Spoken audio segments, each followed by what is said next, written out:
Hi guys, my name is Christine, and today I'm talking about most people want mediocrity and the truth about success. Okay, so the first thing that I want to get into is, why people want mediocrity. Like, why do most people want mediocrity? Why is hardly anyone actually, really trying to achieve their dreams? And instead, they just sit at home, they watch Netflix, and they don't work on the things that they really want to. There's a book about the regrets of the dying. And in that book, one of the regrets is people didn't follow their dreams. This is all about people that are like come to the end of their life and they're looking back on it, thinking about what they wish they would have done. And one of those things was, I wish I'd allowed myself to work on my dreams, or something like that. I'm paraphrasing that quote a little bit. But they all have regrets that they didn't try harder, they didn't do more. So why is this? Why does it seem like people want mediocrity? So one of the things is, you see a lot of people, trying to seek like get rich quick schemes, and things like that. You see loads of those kinds of things on the internet, like I will teach you to be rich in under 10 minutes or something like that. And, even though some of those things may have some good tips in there, the truth about it is that if you want to become rich or you want to become successful, whatever success may mean to you, right, it's going to require a lot of time. And most people just are not willing to put in the time. And the reason why that is because it requires effort, right? And sometimes taking a lot of effort is too much for people. Right, I feel like we are in a lot more weakened society because everything is like available at our fingertips. We can get a dating app and find someone to date within like a few hours. We can order food delivered to our door. We can watch endless amounts of entertainment on streaming services. Everything is so easy. Everything is so available to us at our fingertips. All you need now is a smartphone and an internet connection, and you have access to pretty much everything, right? So putting in effort nowadays is really difficult, right? Most people don't want to put in the effort that it takes to require to achieve their dreams, right? So I think it is like this, people want success and they want richness or whatever it may be. They want wealth, they want to look really good, but they also don't want to put in the effort that it truly takes to get that, right? And if you're watching a video like this one, then you're probably one of those rare individuals, perhaps you're even a high achiever, and you're one of those people that probably does know what it takes. You know that it's going to take me time, it's going to take me effort to create my dreams and to make my dreams come true, whatever they may be for you, right? So the next thing I want to talk about is, most people give up when obstacles show up. So what we see nowadays is a lack of persistence, especially when it comes to things that are difficult. So, for example, someone may think, oh yeah, I would really love to write a book. But when it gets down to it, they may stumble on like a chapter that they don't quite know how to deal with, or they just can't even get themselves started, because things happen in their life, so that like the obstacles appear. And when these obstacles come up, instead of persevering and going over them, or going through them or trying to break down that obstacle, usually people just turn away and go back to their old habits. One of the greatest examples of persistence is Thomas Edison. When he was inventing the electric light bulb, he tried more than, I think it was something crazy, like 10,000 times before he got to the success of finding out what worked to make the electric light bulb, right, to make the incandescent light. And how many of us, though, give up after just one try or 3 tries? It's probably even a scary amount of people that don't even try because they stop themselves with self-doubt, with self-limitations, right? So we have to have this sort of like tenacity and persistence to like keep on going even when things look tough, even if we have a few failures. And what's really cool about failures, and I think it's something that people are always trying to avoid doing, they're avoiding failure, right? Because they have this belief that they don't want to look bad. They don't want to look bad in front of their family or their friends. They don't want to try something and fail because it'll make them look bad. Like, everyone's so worried about other people's opinions and how they look to other people. And this is one of the reasons why so many people stay in mediocrity, because at least if they don't try, then they're never going to get anyone's opinions about what they should be doing right, or, you know, people having a go at them for trying a silly idea, or a silly idea which wasn't actually a silly idea. Because we're so afraid of looking bad, we barely do anything. But the great thing about failure is that once you've failed at something, you can then like look back on what you did, what went wrong, what went right, and then just try again. You know, failures are actually really important, and they are crucial if you want to become successful in some sort of like field, or if you want to be rich and you're starting a business and you want to become really successful that way. Now, you're going to have failures, you're going to stumble, right? And it's important that you do, because that's the way you learn and you grow and you become better, right? But everyone's just afraid these days of looking bad, but it's fine, you know. I mean, obviously sometimes things may happen that's embarrassing, that hurt.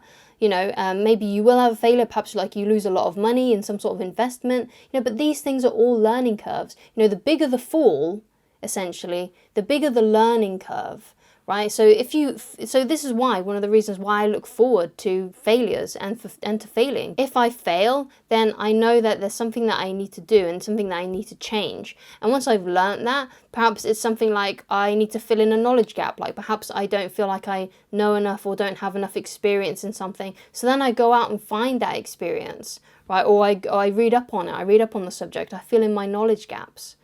You know, we should all be trying to figure out, like, and to not be afraid of these failures. And when a failure does happen, figuring out what went right, what went wrong, how can I improve upon this, right? Because some of the biggest failures in my life, some of the biggest heartbreaks, some of the most toughest situations has made me so much more stronger, so much more competent in whatever that area was. Because if you don't try at anything, and if you never fail at anything, you never learn, you never grow, you never become more, you never get over it, basically, right?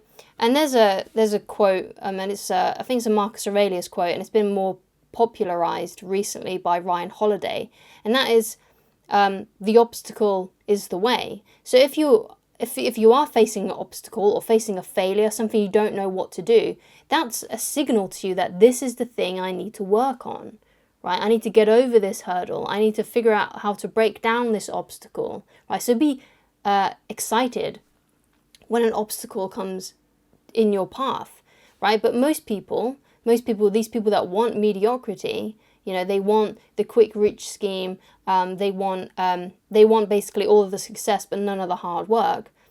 You know, when they face an obstacle, they turn away, they give up, right? They maybe have 1 or 2 runs at it, but then they don't try again. They don't try anymore, right? And that's one of the reasons why they stay in mediocrity, why they're never really truly fulfilled and happy with their lives. And you can usually tell who these sorts of people are. They're the people that have perhaps tried things that you know of, it didn't quite work out, and they gave up, and now they just spend all their time watching Netflix when they get home, and they're kind of like dead-eyed zombies just walking around. You know, there's no passion, there's no fulfillment, there's no ambition. So let's talk about the truth about success and what it takes to actually become successful, to become more wealthy, to create better opportunities for yourself, okay? So the truth about success and how to get more success is you have to be working on it every single day, and you need to budget your time. So that means having a slot every single day, or at least Monday to Friday, where you work on whatever it is for you. So this is like if you've got like a YouTube channel you're trying to make successful, if you've got a blog that you're trying to make successful, if you've got, let's say, an exam that you need to study for, perhaps you've got like a paper that is due, you know, you need to make a little bit of time, even if it's just half an hour, to just work on that, right?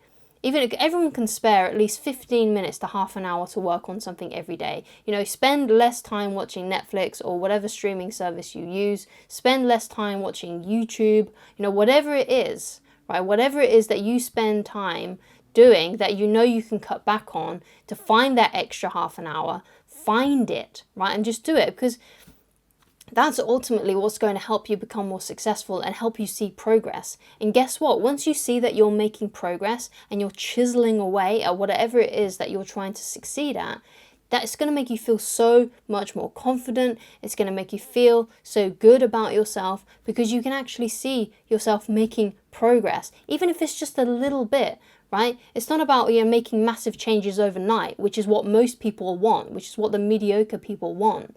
They want to have like some sort of like big success overnight. But unfortunately, most of the time, success actually takes a long time, right? Especially, well, I guess sometimes it depends on what you're doing, but most of the time, it's going to take you a while to get to whatever your goal is, right? It's going to take time. It's not going to happen overnight, right? So you have to like kind of give up the idea and swallow the bitter pill that this is going to take time. It's not going to happen overnight, right? So you need to budget your time every day, or at least Monday to Friday, and slot some time in so you can work on it, right? And eventually, you may not see anything, work within the first month or 2 months, right? Perhaps you may see a little bit of progress over 6 months or a year, but eventually what's going to happen if you just keep on working at it, at some point, your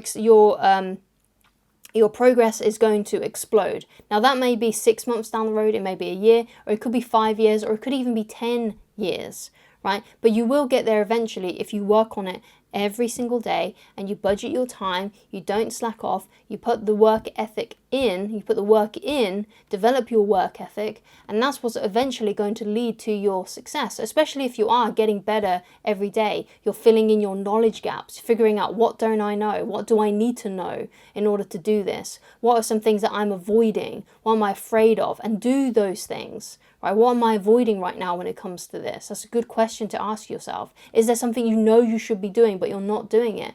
Find time to get it in. That's what's going to make you more successful. So you need persistence, right? You need time, right? You need to give yourself time, right? You need to understand that this may take a while. So you need to allow yourself time. And again, swallow that bitter pill and realize that this isn't going to happen overnight. Right? And then the next thing is to figure out, okay, I'm not going to change my goal, but perhaps is there something that I'm doing that I can perhaps tweak to make my progress a little bit better? So that means searching up some things on how to make things perhaps happen a little faster, or perhaps finding ways how to do things a little better, a little bit more efficiently, whatever it may be, right? You need to figure out what those things are. Perhaps you need to change your approach a little bit. Perhaps you need to tweak a few things. You shouldn't change your goal unless for whatever reason you don't want that goal anymore. But if you still want that goal, then you need to perhaps change things. If perhaps you've been working on something for a while and you're seeing little to no progress. But remember, even a little bit of progress is still better than nothing. So you need to figure out, do I need to change some things, or do I just need to give it a little bit more time? Right, so you need to really figure that sort of thing out, right? So you don't become one of these people that are sort of like zombieing around the world because they've given up on their dreams, and they're just really upset with themselves and have low self-esteem because they don't have the persistence or willpower to work on their dreams, right? Because most people these days do want mediocrity. They want to be doing basically whatever they want to be doing, but they don't want to have to put in the work in order to be like financially free, for example, and to have their own time to play with in any way they want. So they're always got no money at the end of the month because they spend it all on things they don't need or things that they do need, but they're not figuring out ways to make more money in different ways so that they can have a more affluent lifestyle, so they don't have to worry about money anymore, or whatever it may be. Money may not be the goal for you, so you need to figure this out for yourself. But that's my advice on that sort of thing and how to truly get success. You just need to keep on going at it, chiseling away. It may take a long time, and you have to come to terms with that. Okay, so thank you so much for watching. If you'd like to get in touch with me personally and you'd like coaching with me, then please go to www.christineloveridge.com. Thank you so much for watching, and I shall talk to you again very soon. Goodbye.